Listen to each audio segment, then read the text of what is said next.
part of a recent performance by a New York-based group called The Plasmatics. The band's manager, Rod Swenson, calls this bizarre mix of pseudo-violence and hardcore theatrics comic rock opera.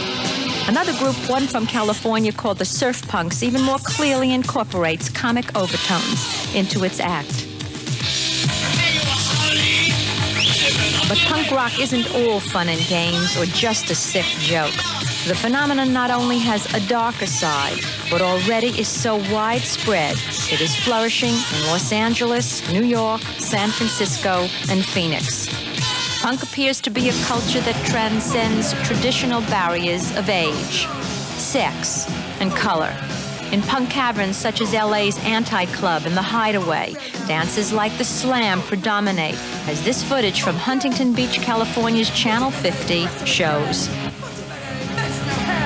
Recently, the punk phenomenon began surfacing from the underground clubs, and Hollywood attempted to cash in on the scene with a punk manifesto called Times Square. We are going to do everything ourselves, because we know better than them what we want. We'll show that we are human beings and not dogs.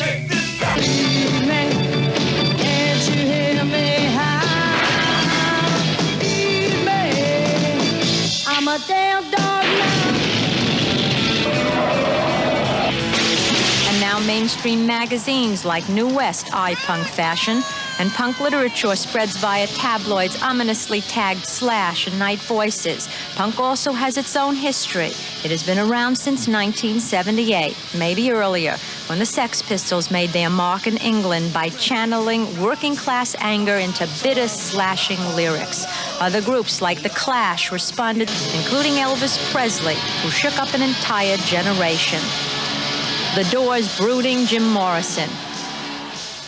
And more grotesquely, Charles Manson, Adolf Hitler, and the Reverend Jim Jones. Adopting outlaws like Manson as quasi-idols is one way to shock millions of Americans, and shock value is uppermost in the minds of many punks. Conventional middle class or materialistic values are openly ridiculed as punk music, images, and attitudes proclaim. Laugh at us, even hate us, but no, we are different. But many of these rebels are our own children. The majority of punks seem to be young wasps who masquerade at night in leather and chains, yet retreat by the light of day back into the fabric of our society as students, waiters, you name it. For that reason, some observers have dismissed punk as yet another fad with a surface show of flesh and flash masking nothing more than an advanced case of adolescent panic. It is supposedly meant to shock or even offend, but not to hurt. A group from San Francisco called the Dead Kennedys features lead singer Jello Biafra, whose Something to Offend Everyone approach is frankly intended to both outrage and amuse. But in recent months, it is here in Los Angeles where punk has taken on hardly harmless and distinctly violent proportions. A band from Hermosa Beach, California called Black Flag has earned a reputation as a group with a particularly violent following.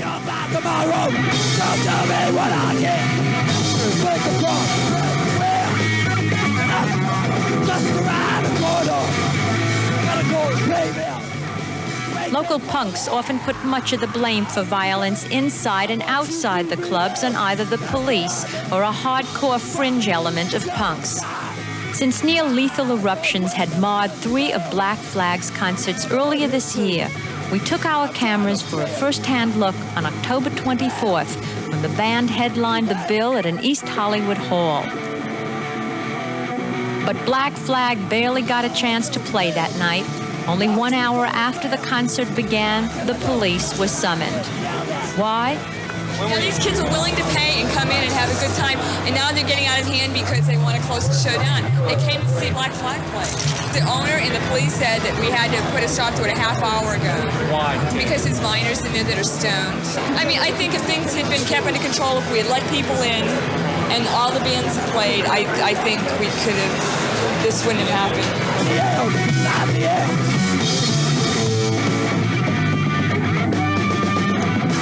Kids can't afford to get in, so sometimes hanging around outside they get bored. So somebody says something and somebody throws a bottle, you know, or something, and that just starts it, and the police think it's something bigger is going to happen. So I do fear that someone's going to get hurt. But a lot of people that get hurt is just because they like to fight, you know, and they're just, but they think they're having fun, you know, they don't really mean to.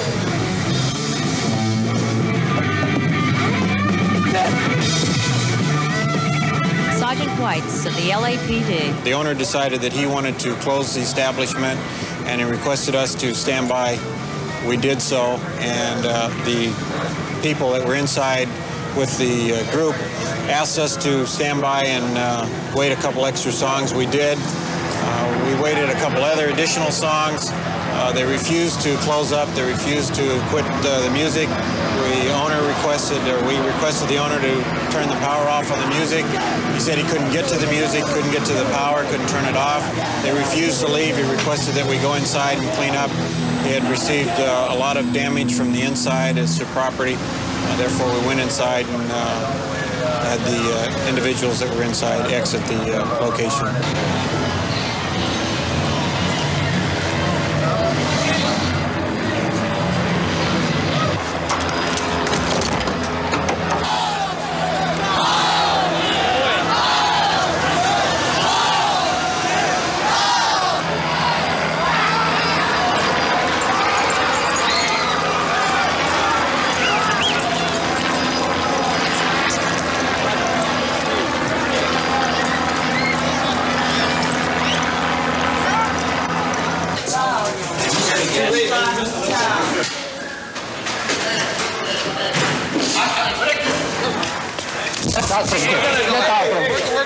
I started it, what do you...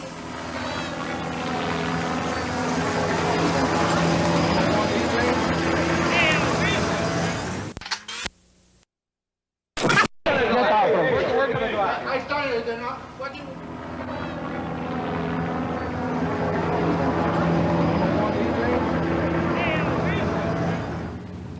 Could you tell me what was just happening there? Was that blood on the floor? And what was this Sieg Heil, Sieg Heil? I mean, that to me brings up the Nazi movement. Is the punk movement part of the Nazi movement? No, that's the police. That's the Nazi movement. The police is the Nazi movement? Yeah. It's a preemptive effort to stop the shows. It started 2 years ago. There was a gig in LA called at the Elks Lodge. That was the first time that happened. The police came, no provocation whatsoever, made an effort to stop the gig. They came in, there were no exits. A phalanx of armed officers came through and beat the living crap out of a lot of kids and told them never to come back, okay? Why are the police against you? I think that it's probably because they're scared that it represents change. Change scares anybody who's part of an existing structure, you know, like families, anything that you got, your job, the, you know, your kids are walking the streets. Something you're settled into. Yeah. You know. Status quo. As you might surmise, my guest tonight took part the other day in the film effort that we brought you, and I'd like to now introduce you to them. Here is Gary Leonard, a photojournalist who hardly looks the part but calls himself a punk. Next to Gary is Daphne Vendetta, the manager of a punk group called Mad Society, which is led by 11-year-old Stevie Metz, the little boy that you saw in our film piece, who held the spike. And next to Daphne is Chuck Dukowski, who plays bass with the controversial Black Flag group. In a moment, we'll be right back with our guests to discuss the punk rock movement in Los Angeles and elsewhere in America. But right now, these messages. Come from upper middle-class families. They're basically well off, but they're rebelling against authority, parents, school. They're just changing. It's history repeating itself, actually. I see it. The hippie movement is the same. There was a lot of violence for the police then. And in the 50s, anyone would consider with rock and roll was a juvenile delinquent. And it's all starting all over again. But rebellion. But tell me, I noticed on our piece and everything, there was a girl with a safety pin through the cheek, and there seems to be so much violence attached with the punk movement. Gary, why? Essentially, the punks want to stand out. They want to be unique. It's a new generation. Let me ask they want you this, something though. that... Yes, Chuck. Do you think that there's more violence associated with it than there is, say, in the people down the street in a cowboy bar, or a Mexican bar where they have fights every night, or people cruising the avenues? Well, it seems, Chuck, certainly from American phenomena. From the media's point of view, that you people are displayed, are shown more in a violent mood than the fellas that are the cowboys that, at the bars down the corner. And so I just want to know, what is the attitude? I mean, doesn't it hurt when you stick a pin in your cheek and a safety pin and walk around with it? I mean, I don't know. I've never done it. I've never done it either. I'm sure it would either. But then why is that associated with the movement? I mean, why does there appear to be so much Essentially, they want violence? to say that they want to be alive, that they're alive, that they're here, and they're not part of the establishment that's there. Shown that they're different, they're individuals.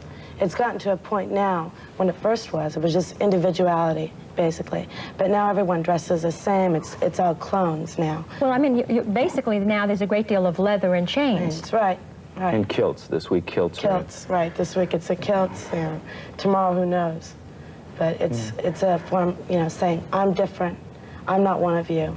I'm doing my thing, and I don't care. The establishment as it is, the music that's being put out, doesn't apply to us. We're different, and we want to point that out. Open things up again. Yeah, open it up again. Make it alive. There's been a great deal of violence attached to the concerts of the Black Flag. Who's responsible for that? I mean, do you think the kids come because they know that they're going to get involved with something that's dangerous? Yes, they go there for the intensity of the event. It's a tribal event. It's alive. The music is aggressive, okay? Yeah. Very aggressive, very violent music. It's an outlet. The actual violent It's controlled. acts The are violence not present. There are very few fights. I'm up there on stage. I don't see that many fights. I'll see more fights in the bar across the street, spill onto the street. Then how come we every always day. see the police there? But the action, police don't understand it. The action at the gigs is violent. It's very aggressive. People come there to get drained, to let that out. Hey, it's a desperate world, I mean, maybe 4 years from now, it's all going to be gone. Yet people want to go on living, and they still go on and make plans, and, maybe they're going to have kids or whatever. But living in the back of their head is that desperation. And the only thing that makes you feel better is to be so drained that it goes away. Chuck, where do you come from? I lived in San Pedro. My parents were middle-class parents, and my dad works for TRW and designs communications satellites. I went to San Pedro High and then a private high school, Chadwick. I was on the varsity football team. I went to college for 4 years, majored in psychobiology, and now I'm here. And you, Daphne? I'm from Canada originally. My mother's an East German Jew. And my father, well, he told me to lose it. He told me to lose his number a long time ago. But they're a middle-class family, And you, Gary? Good upbringing. San Fernando Valley, Sherman Oaks. And how do your parents now react to what you're involved in? I mean, I look at you, Chuck, and I don't see many people walk around with a Tommy Hawk kind of a hairdo. I'm quite sure you'll probably say, well, many people don't walk around with my hairdo, but the point is, what do you folks say about this? Well, they'd be much happier if I was busy breeding, right? But to be honest, there wouldn't be any place in the future that I gave up on for my kids. So I'm out making an effort to keep things moving, to keep change going on. My parents, at the same time, they admire me for doing it because they didn't do anything, right? And you, Dad? Well, they don't like it, but they know I'm going to do it anyway, so they try and support me. My mother, my sister, they help me out. Do you think you're making a change? Do you think you're making a difference? I'm trying to. The media just doesn't understand it. They talk about all the violence and this and that, and there's really, within the kids, there's no violence. With the police, there's violence, Why don't you think the police understand it? They don't understand the dress, the look, the Nazi swastikas, safety pins, or anything. Well, I find it a little difficult, It personally. scares them. It scares them, right? Well, the Nazi swastika scares me, too, a little bit. I mean, because it represents something to another generation that really Yeah. is quite Yeah. fearful. Yeah, sure. The whole thing with all of that, the symbols and the leather and the chains, it's an effort to alienate the past, okay? And what scares the police so much about it is that it's a militaristic uniform for change or for just plain rebellion. Rather than going like this and holding a flower out to the cop, the kid's got spikes on his arms and a leather jacket, and he looks like if there were 50 more of them, they'd be very, very dangerous. So in other and their words, it's- activity is more aggressive, too. It's one authority sort of threatening another authority, and the other authority doesn't particularly No, like it's being people threatened? thinking for themselves and authority being threatened by that. And also the dress, the manner of the dress and all that. It's a threat. And everyone thinks, oh, these punks are so ugly, and who would want to look at someone like that or something like this, you know? But hey, these bands have sex appeal. They have their own look now. I mean, you can't say someone like him isn't good looking, you know what I mean? No, really. These bands have sex appeal, and it's just something that no one understands. They don't understand it. They're not inside. They're not dealing with it. But they don't want them to understand. Gary, you because gave up a lot. Yes, I did. I gave Tell up us a lot. about, you know. Well, I essentially was inspired by punk. I saw what was happening. I saw that they were creating things the established doors being closed to the music that was happening, and them saying, hey, we're going to make it happen for ourselves. We're going to pop out our own records. We're going to come out with our own magazines. Were you so And, satisfied with your own life? It wasn't alive. I mean, it was mediocre. It was establishment. What you know? were you doing? I was in the building business. You know? And that was just real establishment, and you didn't like it? No, and got out and became a photo documentarian, and this was the most alive thing that was out there. I really have Yeah. one question I'd like to ask Sure. all of you. Where do you think you're going to be 5 years from now? I'll be doing the same thing. I'll be out just photographing whatever's moving in society. You, Daphne? I tell you something, I won't be like the last generation. Meaning? Like the 60s, the hippies then, who are now running the record companies and are so closed-minded, and at that point everything was, hey, everything's this and everything's But that. this is just going to get swallowed yeah, up again. but I'm always going to stay open-minded to everything. And you, Chuck? Disrupting. In 5 years from now, you'll still be disrupting. I wonder if Black Flag takes off. Maybe you not know. Black Flag. But something else. Who knows? Maybe I'll have a house and 10 kids. Well, I'd like to thank I you can't all. really look into the future that I wanted far. to say You something. can't look 5 years from now? Well, I can look, but who knows? Maybe I'll be dead. I wanted to say something. You were talking so much about violence. I tell you, the most violence I've ever seen was a food fight at Okie Dog. You know, I mean, that's about as bad as it gets, really. Well, I'd like to continue this conversation, and I hope we'll get a chance at some other time to explore the life of the punk rockers. I thank you all for coming, Gary Leonard and Daphne Vendetta and Chuck Dukowski. Thank you all very much. Now back to you.